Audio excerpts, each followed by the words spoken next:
Olá!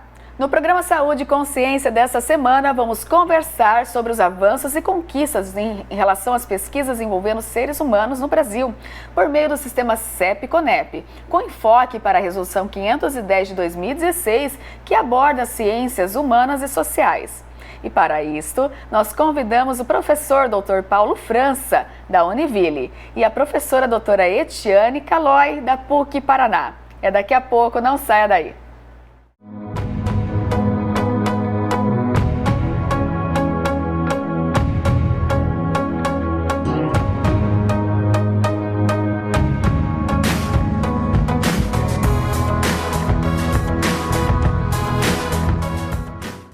Estamos de volta com o programa Saúde e Consciência. Em nossos estúdios, recebo o professor Paulo e a professora Etiane.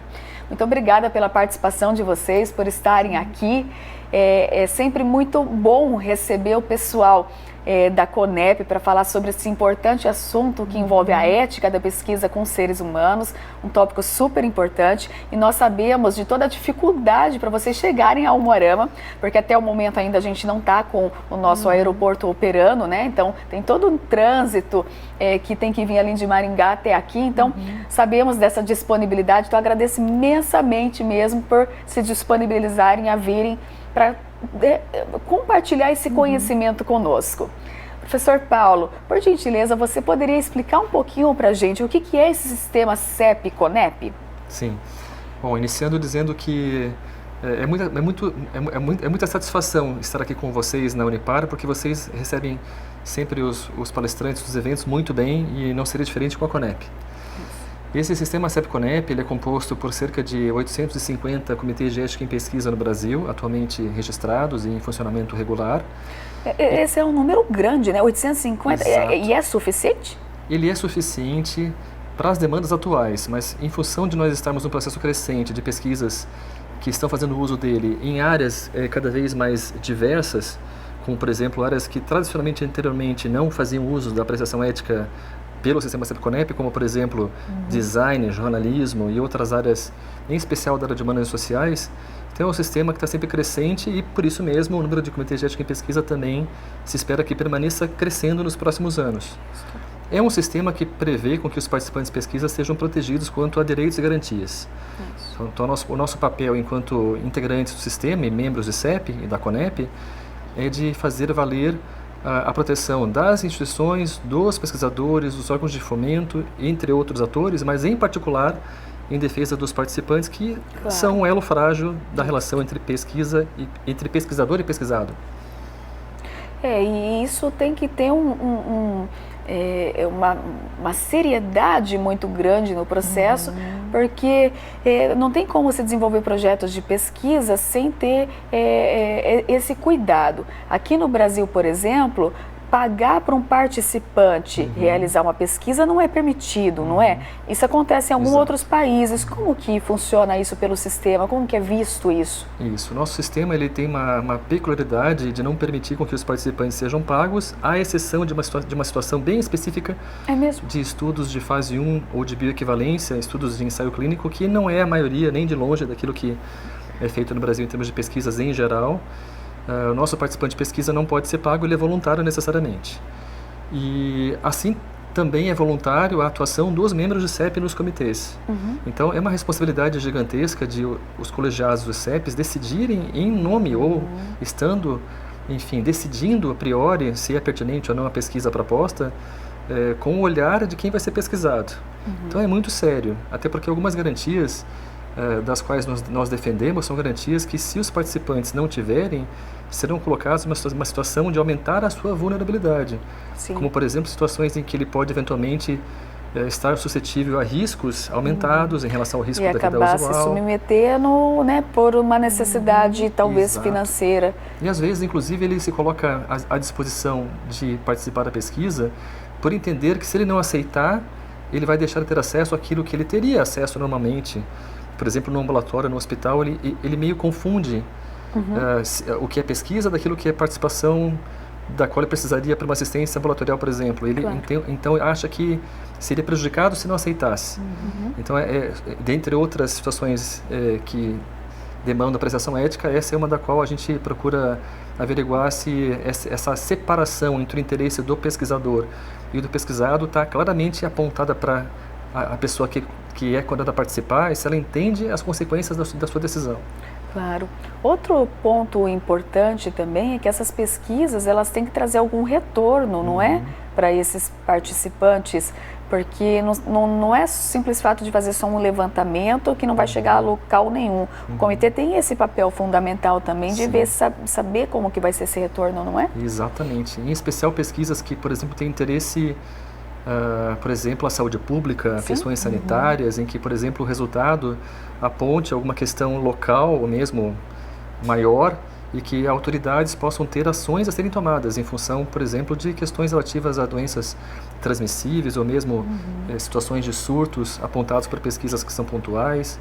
Então, às vezes, de fato, o retorno tem que ser dado, claro, que é ao participante de pesquisa, ao seu responsável familiar, se for questão de menores de idade, mas às vezes o retorno para a instituição e para a própria sociedade, por meio dos seus órgãos afins, é muito importante. Porque a pesquisa ela pode, de fato, mudar a realidade de um cenário que não seria mudado se não houvesse informação disponível.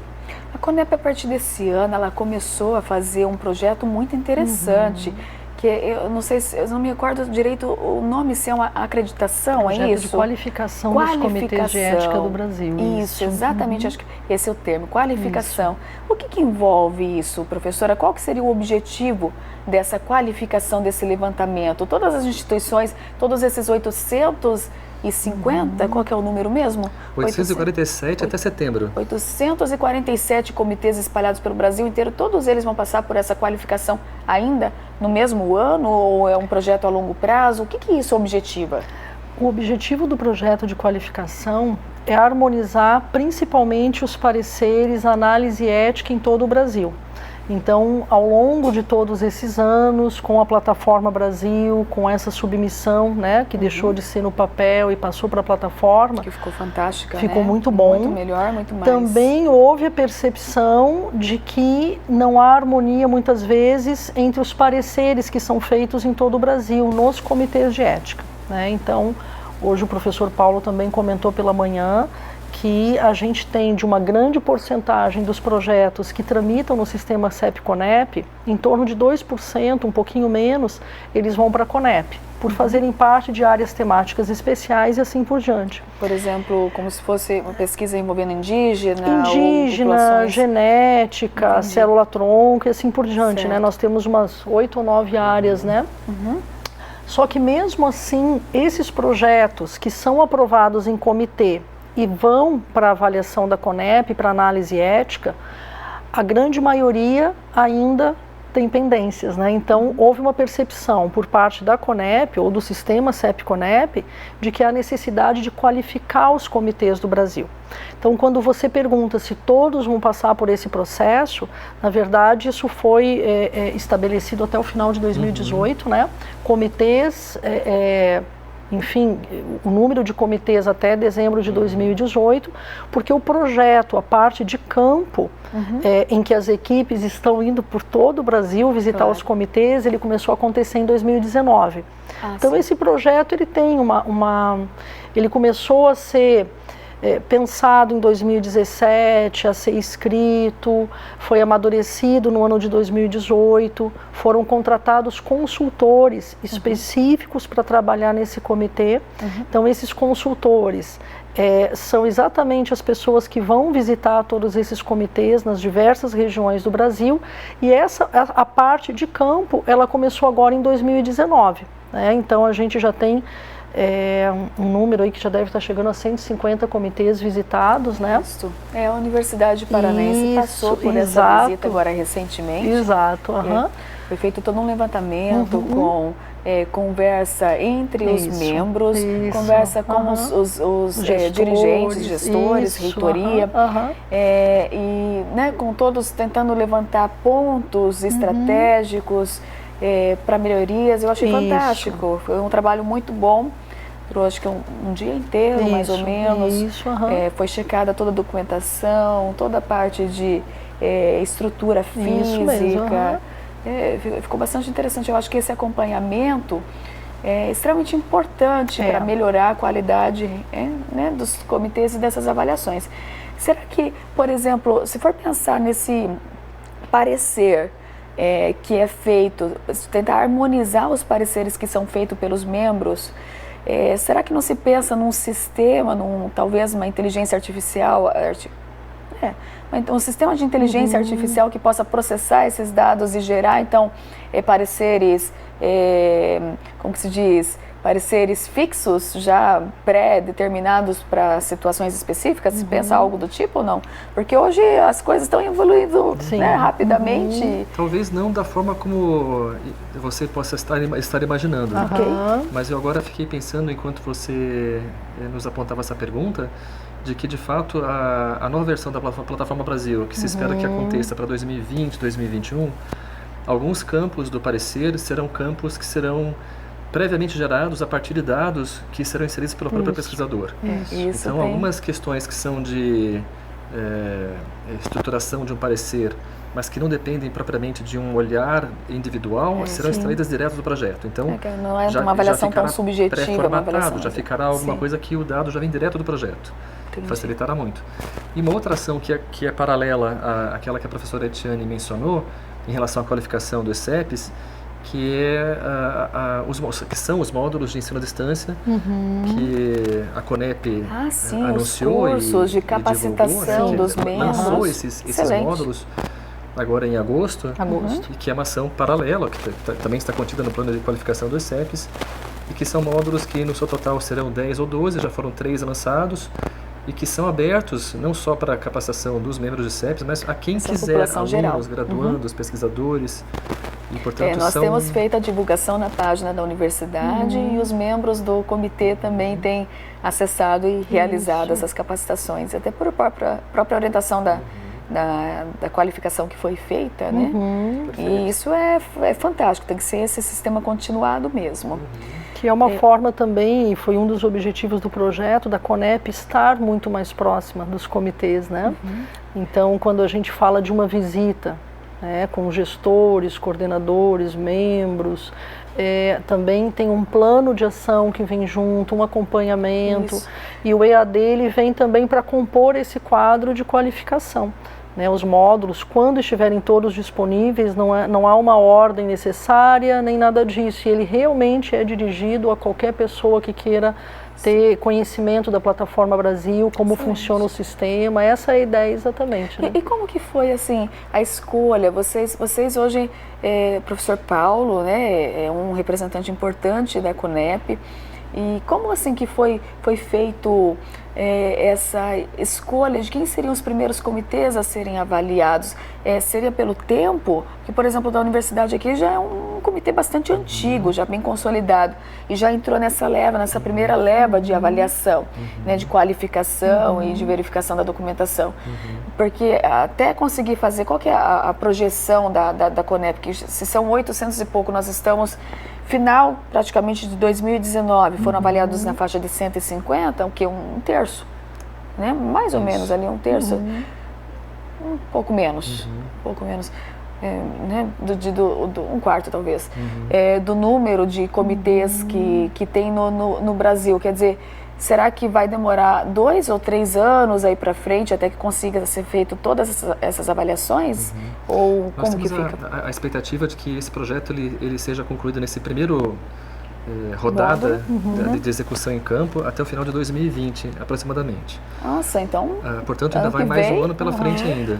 E não serão todos os que atualmente são registrados que serão visitados nessa primeira rodada. Entendi. Porque, como falou a professora Etiane, ele foi instituído pelo número de CEPs que era o vigente em 2018. Sim. Os novos que foram sendo criados a partir de então, possivelmente passarão por uma nova qualificação a partir de uma sequência do projeto, ainda que possa acontecer em 2021 para frente.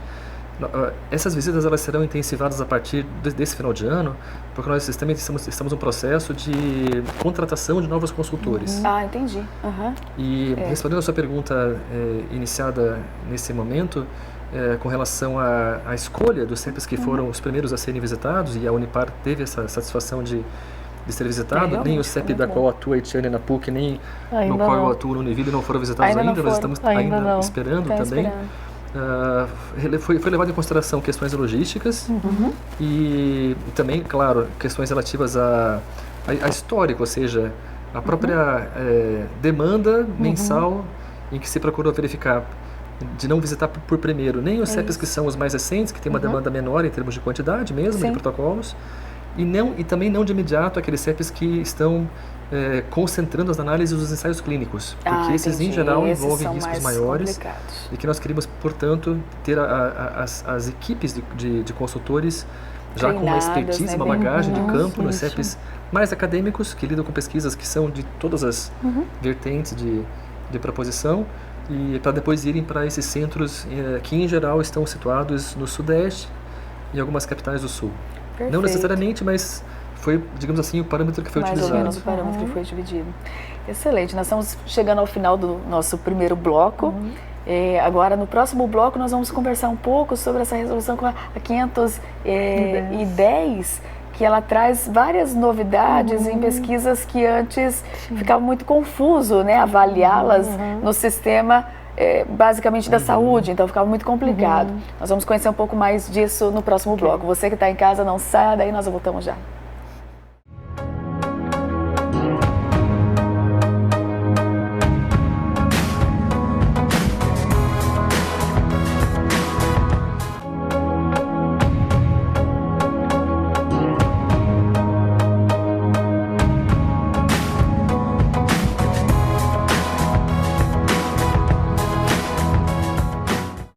Estamos de volta com o programa Saúde e Consciência em nossos estúdios, Dr. Paulo e Dra. Etiane, conversando sobre esse assunto tão importante que são os comitês de ética de pesquisa envolvendo seres humanos.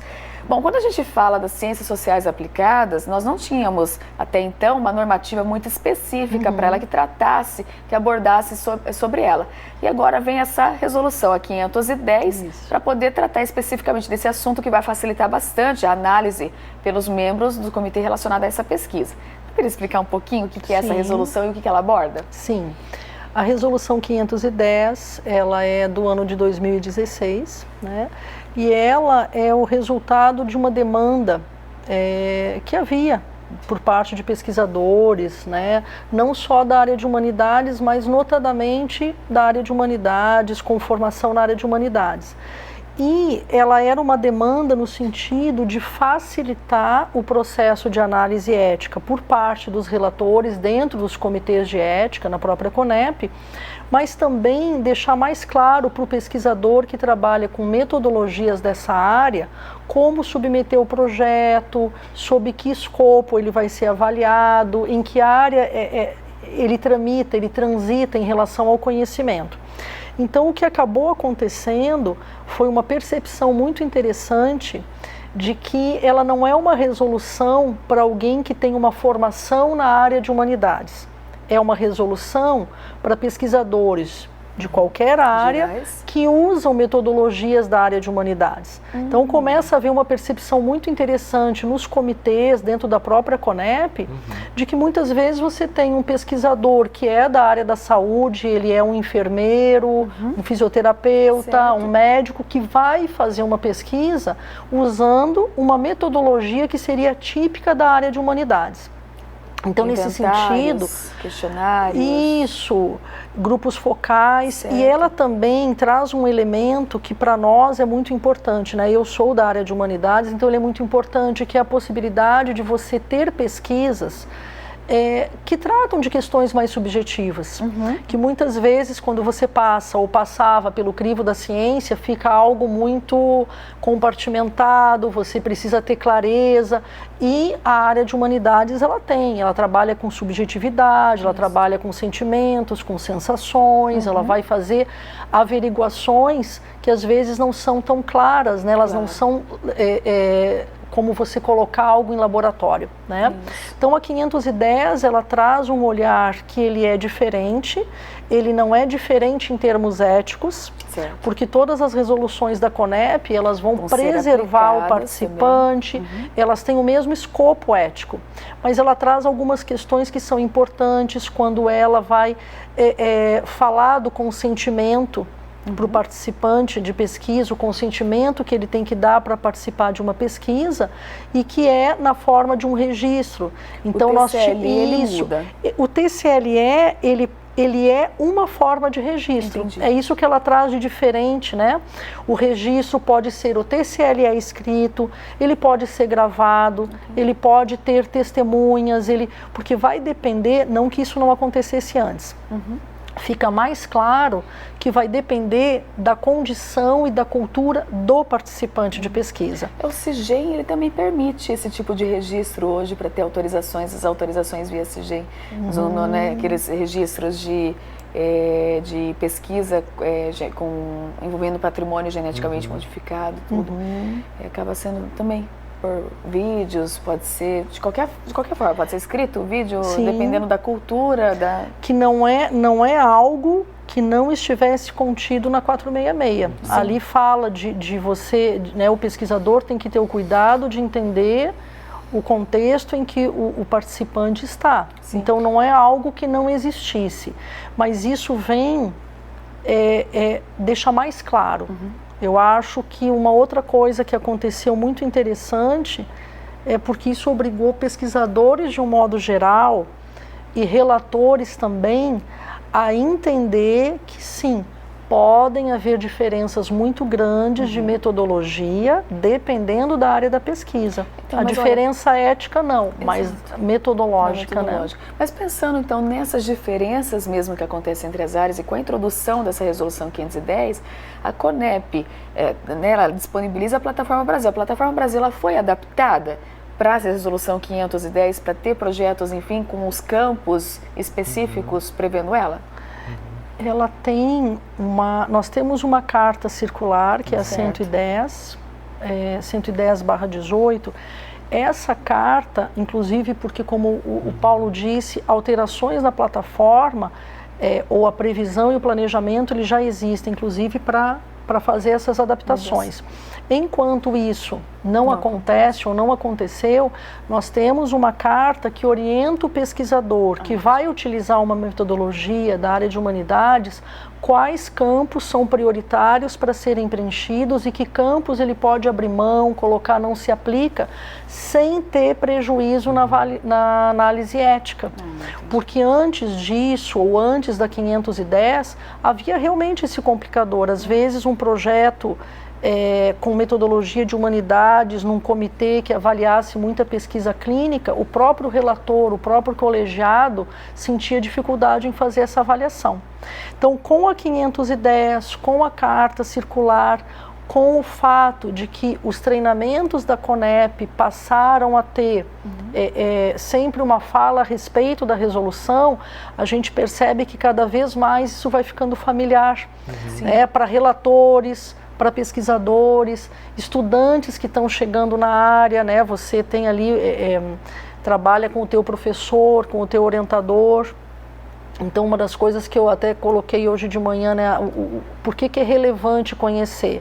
Se eu sou pesquisador, porque eu entenderei mais de bioética. Se eu sou um relator de comitê de ética, eu entendo qual resolução deve ser aplicada num determinado protocolo de pesquisa. Então, acho que a 510, ela traz uma possibilidade da gente fazer uma reflexão sobre metodologias que são utilizadas em pesquisas, que lidam com seres humanos, e entender que metodologicamente os olhares são diferentes. E aí eu posso usar uma resolução ou outra resolução, né? E como que ficou a aceitação dos comitês em relação a essa resolução? Todos eles estão sendo capacitados porque ela é bastante diferente na aplicação, né? Então, aqui mesmo na Universidade Paranaense, 2016, quando saiu a resolução, nós tínhamos muita dificuldade em entender como aplicá-la de fato.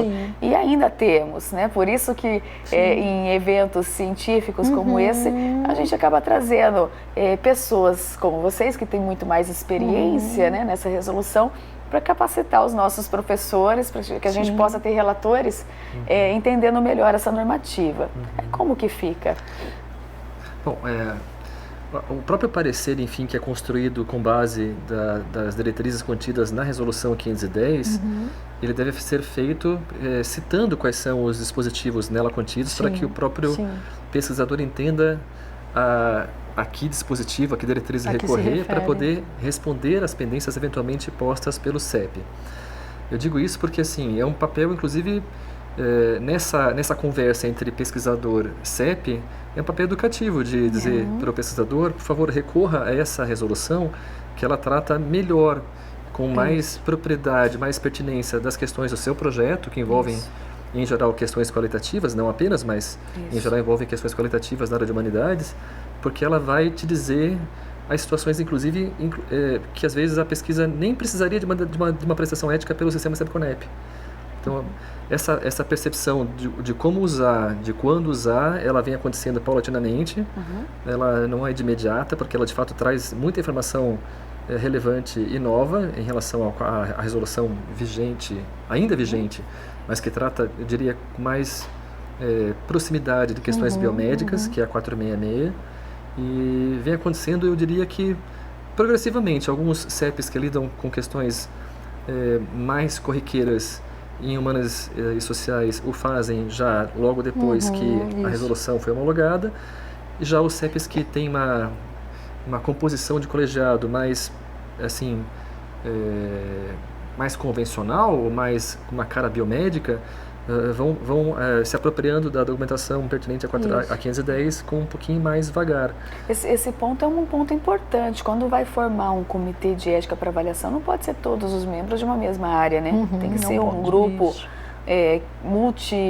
multi-áreas aí para conseguir ter um parecer e uma análise, uma visão mais crítica, levando todos os âmbitos, aspectos. A própria 510 ela menciona que nos CEPs em que são tramitadas as pesquisas em humanidades ou em ciências humanas sociais, deva ter uma composição que consiga dar conta das especificidades dessas pesquisas. Portanto, é necessário manter a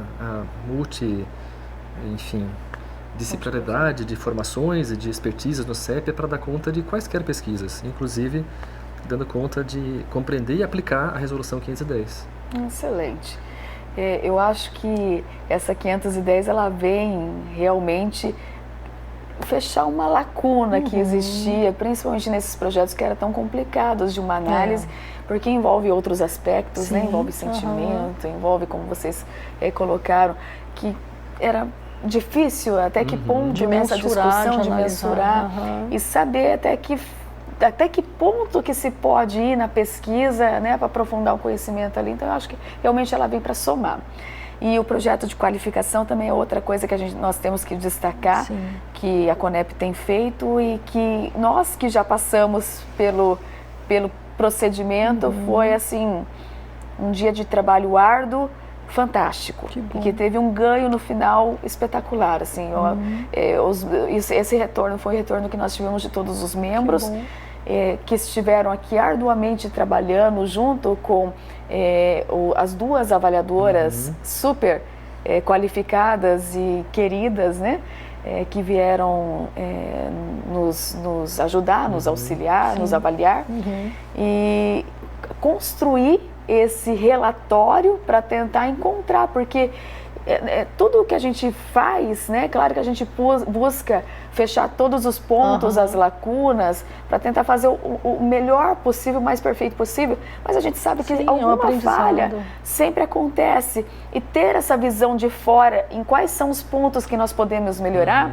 é fantástico. E nós já recebemos o nosso relatório, com o conhecimento dos nossos gestores da reitoria, que não mede esforços de fato para colocar em prática tudo isso. E nós temos o nosso presidente do comitê, que é extremamente comprometido, né? E que coloca todo mundo para trabalhar e consegue fazer com que o resultado no final seja fantástico. Nós temos muita pesquisa aqui na universidade sendo desenvolvida na área da psicologia, na área de humanas, na área de biodireito, bioética.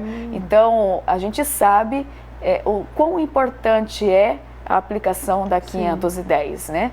E eles têm sido capacitados. Então, nós agradecemos por você terem vindo ao Congresso, principalmente, mas terem vindo visitar a universidade. Eu sei que vocês terão uma reunião ainda com os nossos membros do comitê e com certeza, eu acho que a contribuição vai ser maior ainda. Muito obrigada pela participação, nós estamos chegando ao fim. Muito obrigada. Você que está em casa, eu agradeço a sua audiência e eu espero você na próxima semana.